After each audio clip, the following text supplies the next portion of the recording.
Bismillahirrahmanirrahim. Welcome to lecture number 13. The topic is semiconductor and memory.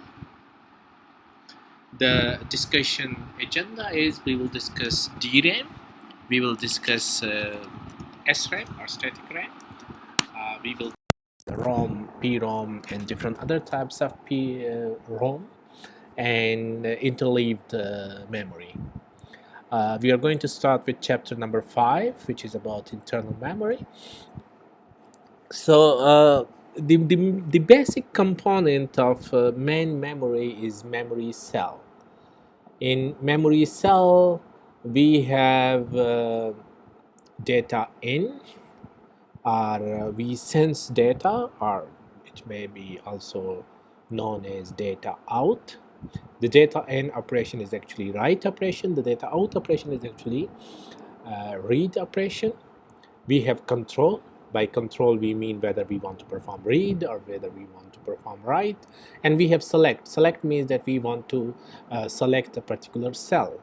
So a cell has 3 different operations, and all these cells together make different types of memory. One type that is we are commonly using is RAM. It's a read-write memory, and it's electrically erasable at a byte level, and the write mechanism is electrically, and it's a volatile memory. So another type is ROM or PROM. These are read-only memory, and eraser is not possible, and the write mechanism is mask. Similarly, erasable PROM and electrically erasable PROM and flash memory, these are read mostly, because most of the time we perform read operation, but it's possible to perform write operation. The eraser is for the PROM is ultraviolet light and chip level. For EEPROM, it's electrically byte level, and for the flash memory, it's electrically and block level. The write mechanism is electrically, and these are non-volatile memory. So only RAM is volatile, and the other types of semiconductor memory that we are using is non-volatile. This video contains some explanation. So this is the basic RAM. In RAM we have 2 types, DRAM and SRAM. DRAM means dynamic RAM, and SRAM means static RAM. So DRAM, it means that the cell that store data is a charge on capacitor. So the capacitor contains charge, and the presence or absence of the charge in the capacitor is interpreted as 0 or 1. This charge need to periodically refresh to maintain data storage. The term dynamic means that the tendency of the stored charge to leak away even with power continuously applied. So that's why it's called dynamic. So this left side contains a dynamic cell. It's a simple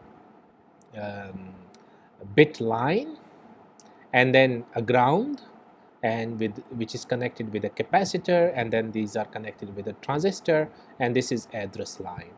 So this basic mechanism is used to implement DRAM, and it's actually this storage capacitor. This indicate, like, if there exists a charge, it means it's a 1, and if it does not exist, so it's a 0. This is SRAM.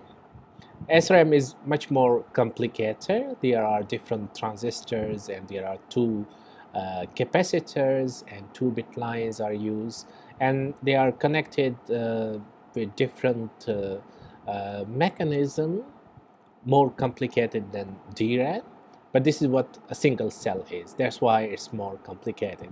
So cache is normally made up of SRAM or static RAM, and random access memory is made up of dynamic RAM.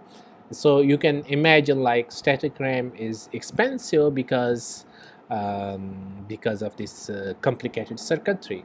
So SRAM is a digital device that uses the same logic element used in processor. Binary values are stored using traditional flip-flop. I hope you have discussed flip-flop in logic gates, digital logic design. Maybe you have studied this in your bachelor. And it can hold data as long as power is supplied to it. And SRAM versus DRAM, both are volatile. It means that power must be continuously supplied to memory to preserve the bit value. Dynamic cell is simpler to build, smaller. It's more dense because smaller cell means more cell per unit area. It's less expensive and it requires the supporting refresh circuitry, and it tends to be favored for large memory requirement. Normally it is used for RAM. Static is faster and used for cache memory both on chip and off chip. This is another type of semiconductor memory that is called read-only memory or ROM. It contains a permanent pattern of data that cannot be changed or added to. No power source is required to maintain the bit values in the memory. Data or program is permanently in main memory and never need to be loaded from a secondary storage device. Data is actually wired into the chip as part of the fabrication process. The disadvantage, no room for error. If one bit is wrong, the whole batch of ROMs must be thrown out. Data insertion step includes a relatively large fixed cost. PROM is another type of ROM. It's less expensive alternative. It's non-volatile and may be written only once. Writing process is performed electrically and may be performed by supplier or customer at a time later than the original chip fabrication. Special equipment is required for writing process. It provides flexibility and convenience, and it's attractive for high volume production runs. So this is EPROM and EEPROM and flash memory. These are the explanation of EPROM. This is explanation of EEPROM, and this is explanation of flash memory. This is 16 megabit DRAM architecture. So we have different address buffer, row address buffer and column address buffer. This is the refreshing circuitry, this is multiplexer, and this is row decoder, and there is column decoder, and again refresh circuitry, and the data input buffer, data output buffer is here, and these are different control signals. And this is the memory array. So it's 16 megabytes. 16 means 2048 by 2048 by 4. This is 8-bit EPROM. These are different pins.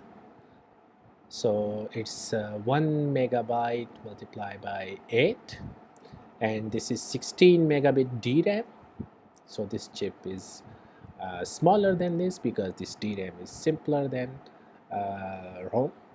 This is 256 kilobyte memory organization. So it's memory address register, and there is decoder, a decode of 512-bit sense, and this is memory buffer register. So this is chip number 1 to 8 because it's 256 kilobyte memory organization. This is 1 megabyte memory organization. So this is actually like memory buffer and memory address register, and these are different blocks: A1, B1, C1, D1, then A2, B2. So different banks contain different blocks. This is interleaved memory because multiple DRAM chips are combined together on a single RAM. So the memory banks are actually grouped together, and each bank is independently able to service a memory read or write request. K banks can service K requests simultaneously, and therefore it increases the read and write rate by a factor of K. If consecutive words of memory are stored in different banks, the transfer of a block of memory is speeded up. So that's the main memory mechanism. Thank you very much.